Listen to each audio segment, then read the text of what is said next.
This ABC15 flash briefing is sponsored by Sanderson Ford. All roads lead to Sanderson Ford.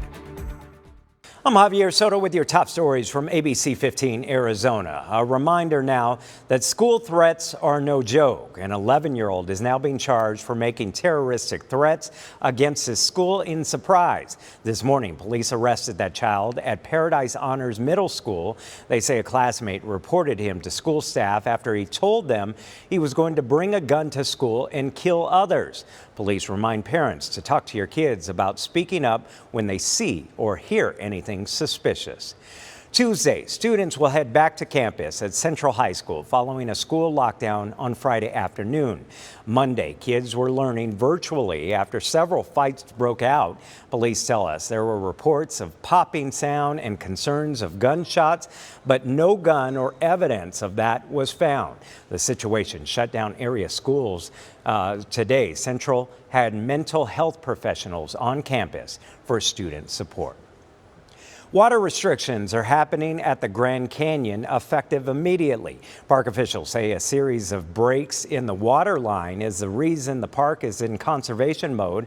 Restaurants in that park will be using disposable dishes and utensils and serving water by request only. Hikers should plan to carry all your own water or methods to treat the water. After 2 years, the popular hiking area trail, Cholla Trail at Camelback Mountain, will reopen to the public at the end of this month. The trail closed because of construction and improvements. Some of those improvements include new drinking fountains, restrooms, and bike racks.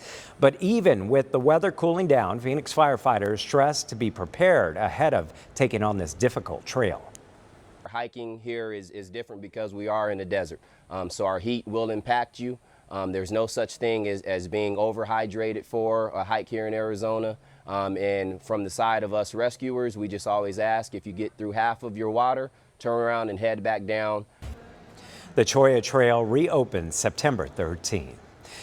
There's something we deal with a lot during the monsoon season. We're talking about mosquitoes, but experts who study them say climate change is now causing them to show up in more places and extending how long they stick around by a month or longer. That's causing the exterminator business to boom. More than 70% of pest control companies surveyed last year offered mosquito service, up from 38% in 2014. But if not done correctly, all of that spraying could have unintended consequences. By spraying them in ways that don't take into account when pollinators are active, what plants pollinators may be on, or just how small the droplets are and how easily they can drift in the wind, it can have a pretty pronounced impact on our pollinator populations. Entomologist Sammy Ramsey says people who are professionally trained to apply insecticides should know where to spray and the times of day to spray to reduce the effects. If you're looking for ways to prevent mosquitoes, experts say get rid of any standing water around your home. Mosquitoes can lay eggs in anything the size of a bottle cap or larger. Well, she's known as the Salty Scuba Chick on Facebook, and she and her team spend their weekends recovering treasured items from the Salt River. So here it is, all in one piece. Thank you. You're so welcome. Over the past year, Connie Wickstrom has helped return more than 100 still working cell phones, sunglasses, keys, wallets, and more to folks who have lost items while floating the Salt River.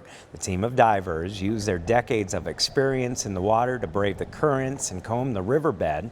Many times, folks who have lost a phone will reach out to her on Facebook, providing a likely area where it could be, and more often than not, Connie and her team are successful. I'm Chief Meteorologist Amber Sellens, tracking your forecast and still tracking the remnants of what was once Hurricane K. Now just an area of low pressure, but still causing trouble across Arizona, with another round of strong to severe storms in parts of our state already today, and some chances here in the valley as we head into the overnight hours going into tomorrow. We're also going to be tracking another area of low pressure coming down through the Great Basin at the same time. And so this is going to leave the storm potential going across parts of northern Arizona all the way through the middle of the week.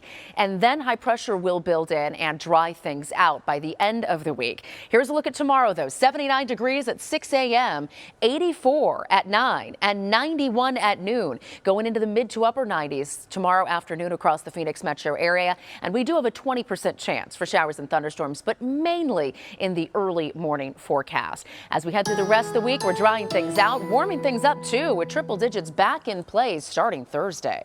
For the latest headlines, weather and traffic, head to ABC15.com or download the free ABC15 mobile app. This ABC15 Flash Briefing is sponsored by Sanderson Ford. All roads lead to Sanderson Ford.